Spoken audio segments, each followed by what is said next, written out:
os maiores erros ao investir em FIIs. E já vou deixar claro aqui que você pode estender para Fiagro, Fiinfra, todo esse universo dos fundos listados. E não sou só erro de iniciantes, também muito investidor avançado que já investe aí há muito tempo. Eu juntei aqui os 3 principais erros e o primeiro é nesse contexto de subida da Selic. Você já deve estar ouvindo muita gente falar sobre FIIs estarem em perigo ou como proteger os fundos imobiliários aí nesse contexto da Selic subindo. Então, todo mundo já está meio que precificando essa alta, né, no próximo Copom. E todo momento que a gente tem alguma perspectiva de mudança na Selic, as pessoas começam a se perguntar se é um bom investimento ou se não é.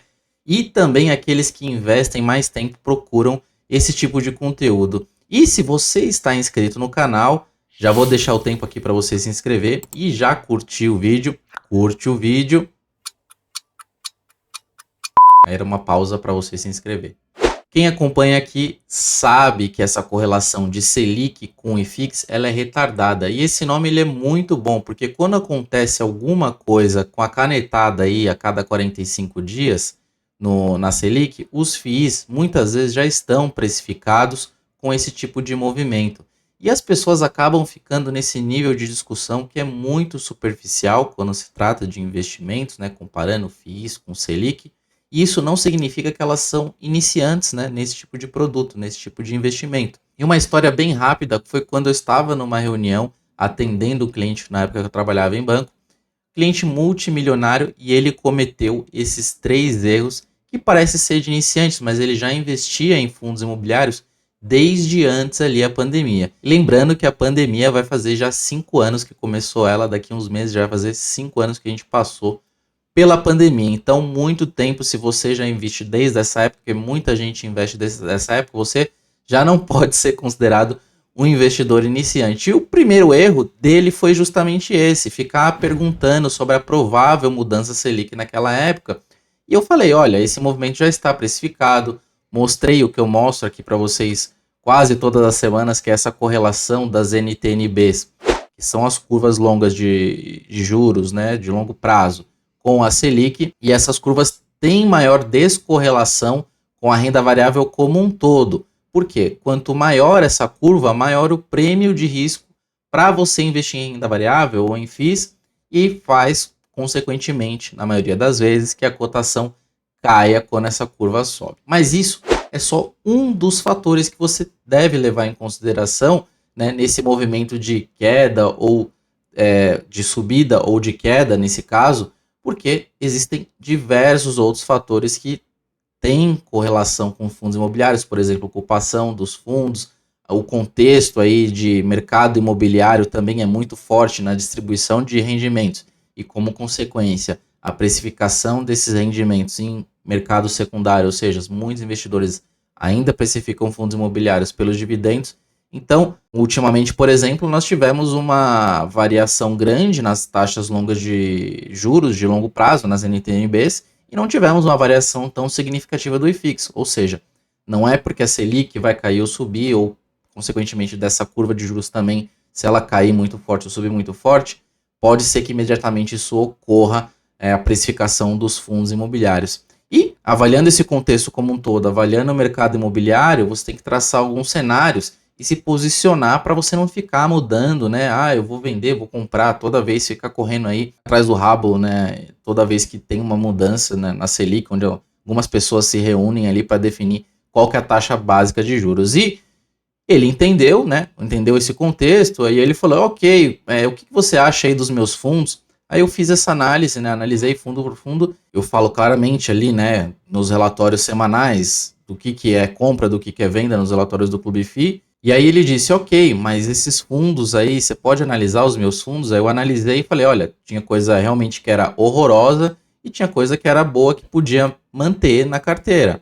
E ele falou, não, mas esse que você falou para manter, eu venho aí com uma valorização de 1% nesses últimos anos, então o fundo não ganhei nada tendo esse fundo na minha carteira. Eu achei bem estranho e falei, olha, você teve em média aí 12% de ganho nesse fundo, né?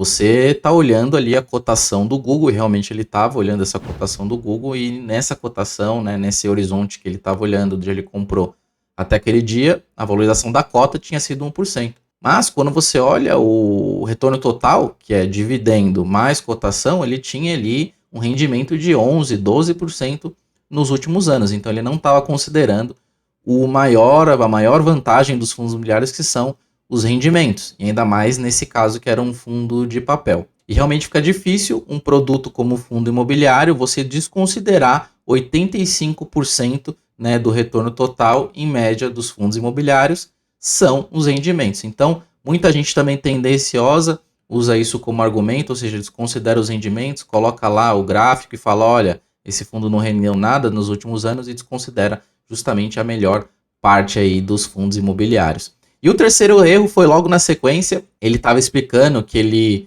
tinha que vender uns fundos, mas ele disse tinha que vender. Eu falei para ele também vender alguns fundos. E ele falou, não, mas esse fundo aqui me pagou muito bem no último mês. Eu recebi X mil reais só desse fundo.